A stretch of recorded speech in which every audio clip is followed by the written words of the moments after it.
vamos a tratar uno de los temas fundamentales del derecho administrativo, quizá uno de los que hace parte de su estructura y de su núcleo duro, al igual que otros como por ejemplo la responsabilidad del Estado y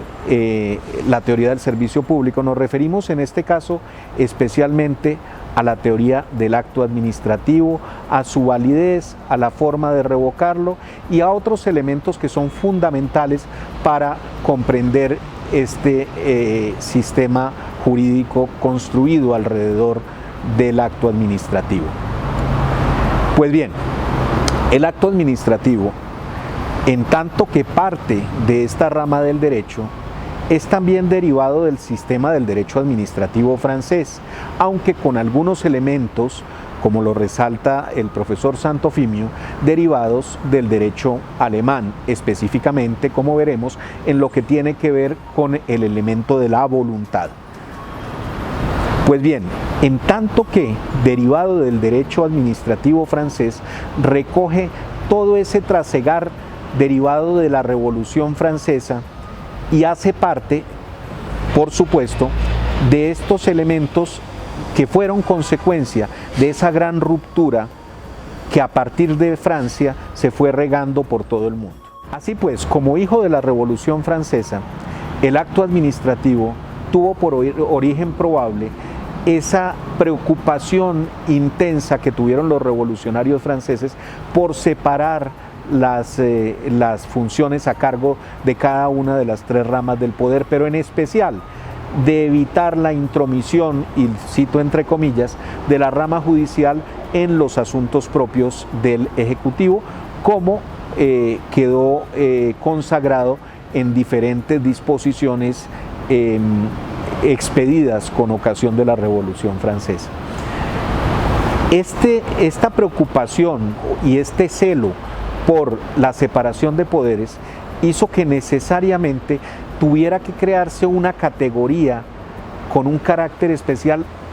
y de ahí una aproximación orgánica inicial frente al acto administrativo como el derivado o el expedido por la administración. Sin embargo, con el paso del tiempo, el criterio orgánico se entendió que no era suficiente para definir qué correspondía o no al derecho administrativo. De allí que surgieran criterios como, por ejemplo, el del poder público, la puissance publique, y el criterio del servicio público, que entró en crisis ya bien entrado, valga la redundancia, el siglo XX. Así pues, principios como la libertad y la igualdad, que son garantías, pero además la garantía a lo que se llamó en ese momento el derecho sagrado a la propiedad, acompañaron a la división de poderes en cuanto a todo ese bagaje propio de los revolucionarios franceses. Como dijo algún autor, no hubo un momento en el que los ciudadanos se sintieran más apropiados y más orgullosos de su ciudadanía que con la Revolución Francesa. Pero hay que recordar también que a partir de la Revolución Francesa inició una etapa conocida como el terror, que hizo que los revolucionarios que se sentían tan orgullosos de haber cambiado todas las estructuras a fondo de la forma como el poder político funcionaba, se dieron cuenta, como el propio Robespierre lo manifestó rumbo al cadalso, según algunos autores, que la revolución devoraba a sus propios hijos. Devoraba a sus propios hijos casi como en ese cuadro famoso de Goya que ustedes recordarán, y por eso el derecho administrativo aparece como una contención, como una última línea de defensa de los derechos de los ciudadanos frente a la administración. Y eso hace que nosotros, los servidores públicos y quienes defendemos al Estado, tengamos que partir de la base de la garantía que ofrece el derecho administrativo para entender a la vez nuestros deberes como garantes también de los derechos y de las garantías de los ciudadanos. Bienvenidos pues a este curso sobre el alcance, el desarrollo, los límites y la validez del acto administrativo. Ustedes saben que para delimitar el alcance del acto administrativo hay diversas técnicas, hay diversas teorías incluso, entre ellas la formal, la material, la jerárquica. Creemos que es importante tener en cuenta todas esas y entender que a partir del inciso primero del artículo 140 del CEPACA se estableció que la jurisdicción de lo contencioso administrativo está instituida para conocer, además de lo dispuesto en la Constitución y en las leyes, de las controversias y litigios originados en actos, en contratos, en hechos, omisiones y operaciones sujetos al derecho administrativo en los que estén involucradas entidades públicas que ejercen función administrativa. El acto administrativo es el mecanismo entonces utilizado por la administración para producir efectos jurídicos o, dicho de otra forma, es una manifestación o expresión de su voluntad cuyo objeto es modificar el ordenamiento jurídico. El acto administrativo no necesariamente es un acto de la administración, en tanto que el segundo puede tener un carácter y efecto diferente. Así, por ejemplo, hay actos de la administración que constituyen leyes en sentido material como los actos legislativos. De igual forma, hay actos administrativos cuyo origen no está o no puede encontrarse en la rama ejecutiva y que no por ello dejan de tener ese carácter, el carácter de acto administrativo. Sobre este particular, hay que anotar que en el inciso primero del artículo segundo del CEPACA se prevé que, y abro comillas, las normas de esta parte primera del Código se aplican a todos los organismos y entidades que conforman las ramas del poder público en sus distintos órdenes, sectores y niveles, los órganos autónomos e independientes del Estado y a los particulares cuando cumplan funciones administrativas. A todos ellos se les dará, por supuesto, el nombre de autoridades. Es indudable que algunas clasificaciones de los derechos de los actos administrativos han caído quizá en el desuso. Por ejemplo, aquella que reconocía la existencia de actos de poder y de actos de gestión, siendo los primeros en los que la administración tenía un poder especial, un poder de mando, como dice algún autor, y los de gestión, aquellas en los que la administración actuaba como los particulares, han caído para algunos en desuso. Incluso el propio Gastón Yes, ese gran hacedor de sistemas del derecho administrativo y alumno del gran maestro León Digui, ha dicho que es una derivación o una explicación de la necesidad de los civilistas de explicar ese poder que él llama sobrenatural a cargo del Estado. También hay clasificaciones que hacen referencia a actos unilaterales y actos bilaterales como los contratos, pero también colectivos, como lo anota el profesor Santofimio en nuestro sistema de derecho administrativo. Los actos administrativos de carácter general son generales, como su nombre lo indica, e impersonales. No determinan un destinatario específico y no generan situaciones de carácter particular y concreto. El acto administrativo general por excelencia es el decreto reglamentario. Esto es el consagrado en el numeral 11 del artículo 189 constitucional. También bajo esta clasificación están los actos administrativos generadores de situaciones jurídicas particulares, individuales y concretas. Los efectos de esta clasificación, por supuesto, son evidentes en lo que tiene que ver con la publicidad del acto, con la necesidad de agotar la vía gubernativa en el caso de los actos de carácter particular y concreto, y respecto de la posibilidad de derogar actos generales, mientras que los particulares solo son sujetos de la revocatoria directa en los términos del artículo 97 del CEPACA.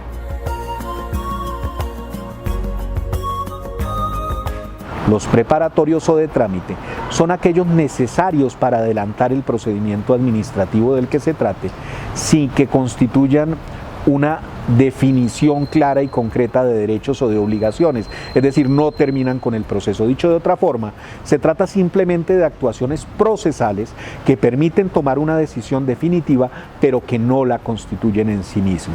A contrario sensu, Los actos definitivos recogen la decisión tomada y en los términos del artículo 43 del CEPACA deciden directa o indirectamente el fondo del asunto y hacen imposible continuar con la actuación porque ya se tomaron todas las decisiones por las cuales se inició la actuación de la que hablamos. Resulta entonces lógico que contra los primeros no proceda recurso alguno, mientras que tratándose de los segundos existen los medios de control que ustedes conocen y están consagrados en el CEPAC.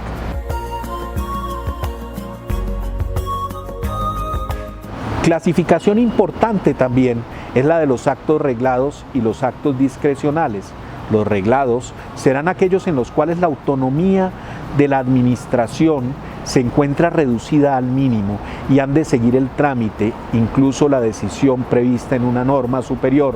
En el caso de los actos discrecionales, la norma superior ha querido,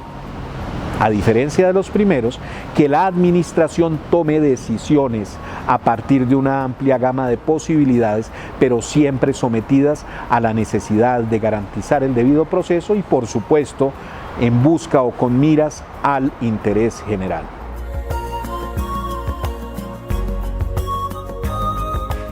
Nos hemos referido antes al acto administrativo como una manifestación de la voluntad de la administración, cuyo objeto es transformar el universo jurídico, la realidad jurídica, generar derechos, establecer obligaciones o deberes.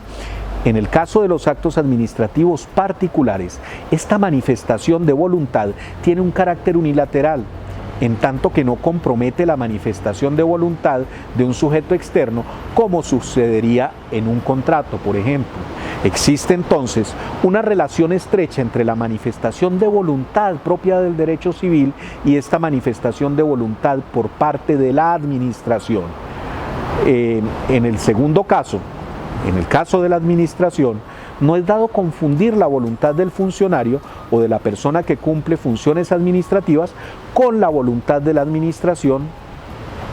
puesto que la segunda, la voluntad de la administración, está condicionada por los fines del Estado consagrados constitucionalmente. Sugiero sobre este particular ver el compendio de Derecho Administrativo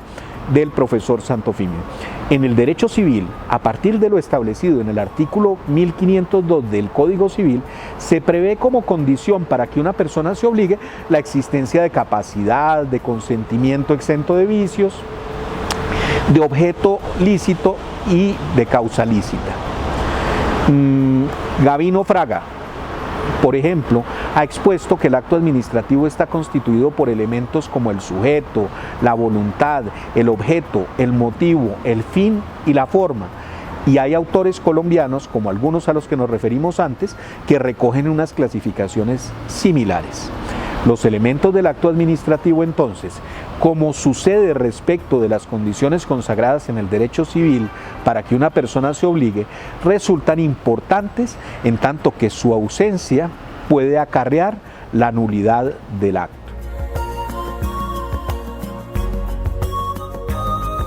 El acto administrativo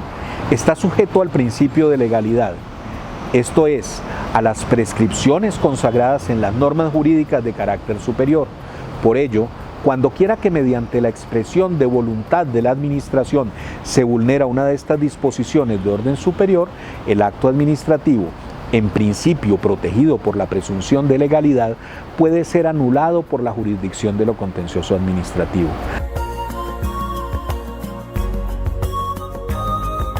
Los artículos 137 y 138 del CEPACA consagran los medios de control jurisdiccional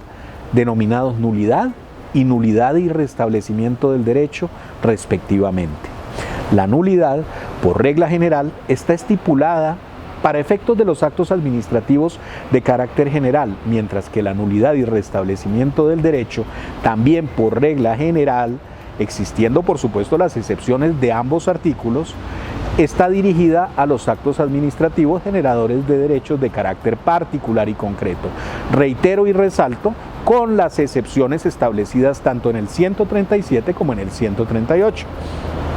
En ambos casos, habrá lugar a la nulidad de los actos administrativos cuando hayan sido expedidos con infracción de las normas en que deberían fundarse, o sin competencia, o en forma irregular o con desconocimiento del derecho de audiencia y defensa o mediante la falsa motivación o con desviación de las atribuciones propias de quien los profirió. Recuerden el afán que tuvieron los revolucionarios franceses y de ahí en adelante tanto la doctrina como la jurisprudencia francesa por garantizar que la soberanía popular se viera representada en la supremacía de la ley. Ya no era el soberano quien recogía la soberanía, sino que era el pueblo y se expresaba a través de la ley. Entonces, las normas o lo expresado por la rama judicial, la rama ejecutiva y el legislativo no podrían entrelazarse ni podrían inmiscuirse los funcionarios de una u otra rama. Ahora nos referiremos expresamente a esas condiciones establecidas tanto en el 137 como en el 138 para efectos, en primer lugar, de que se declare la nulidad de un acto o la nulidad y restablecimiento en el caso de actos de carácter particular y concreto por regla general.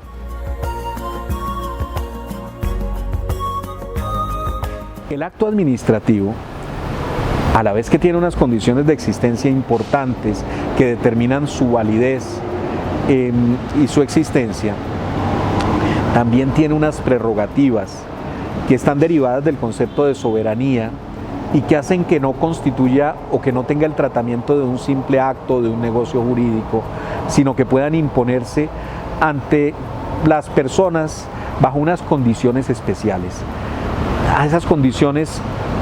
propongo que las llamemos para efectos de esta discusión prerrogativas, y cito dos en particular. La primera, la presunción de legalidad de los actos administrativos, y la segunda, el carácter ejecutivo y ejecutorio de los mismos. La presunción de legalidad está consagrada en el artículo 88 del CEPACA, según el cual los actos administrativos serán obligatorios mientras no hayan sido anulados o suspendidos por la jurisdicción de lo contencioso administrativo.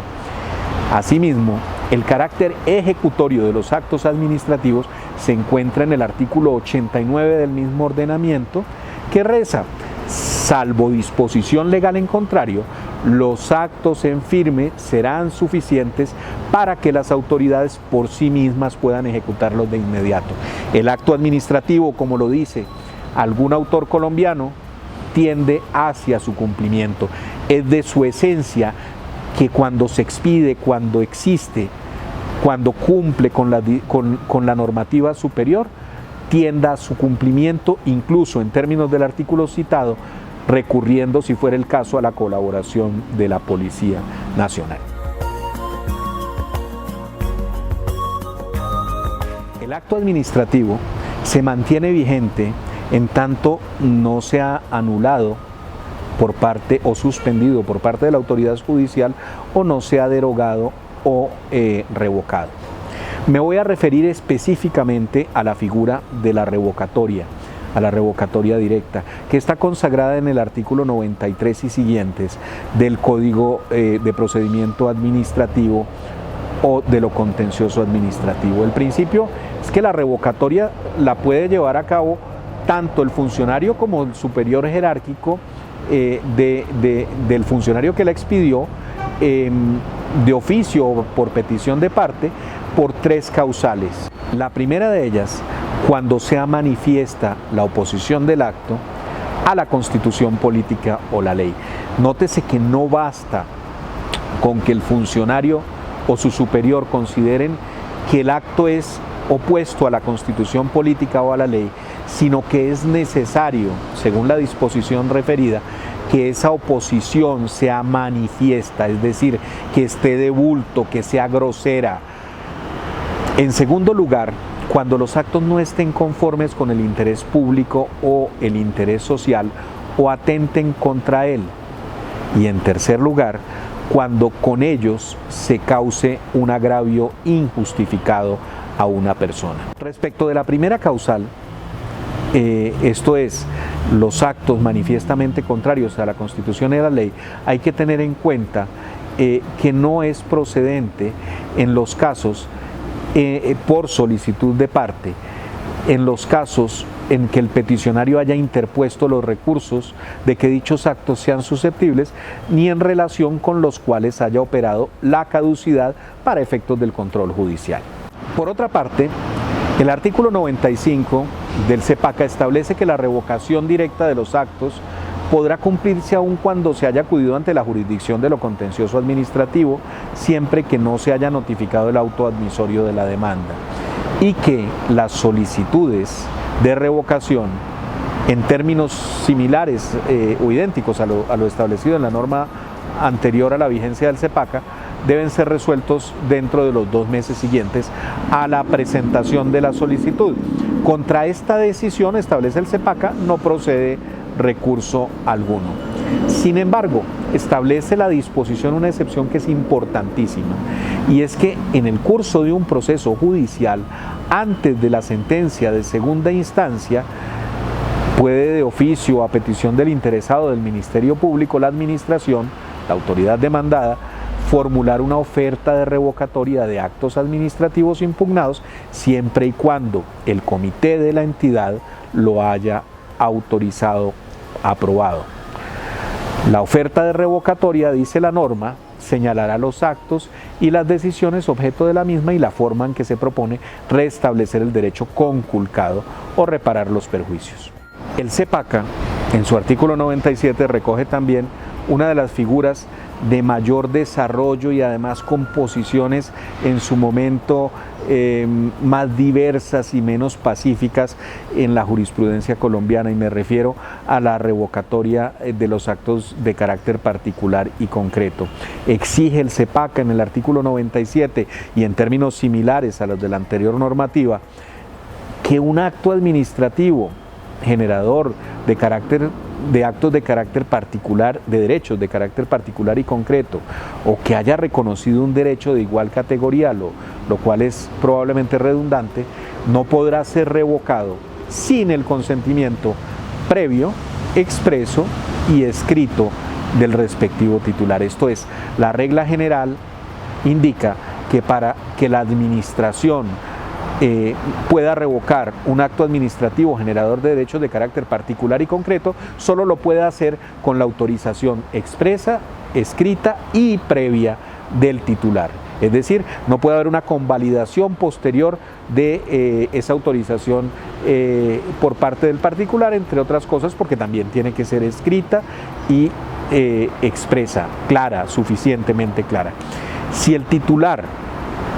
niega su consentimiento, dice la norma, la autoridad tiene una posibilidad, en tratándose de actos contrarios a la Constitución o a la ley, y es lo que se conoce doctrinariamente como acción de lesividad. Deberá entonces la administración demandarlo ante la jurisdicción de lo contencioso administrativo. Ahora bien, en estos casos, esto es, cuando se hace uso de la primera causal de revocatoria, por considerarse que el acto es contrario, manifiestamente contrario a la Constitución o a la ley,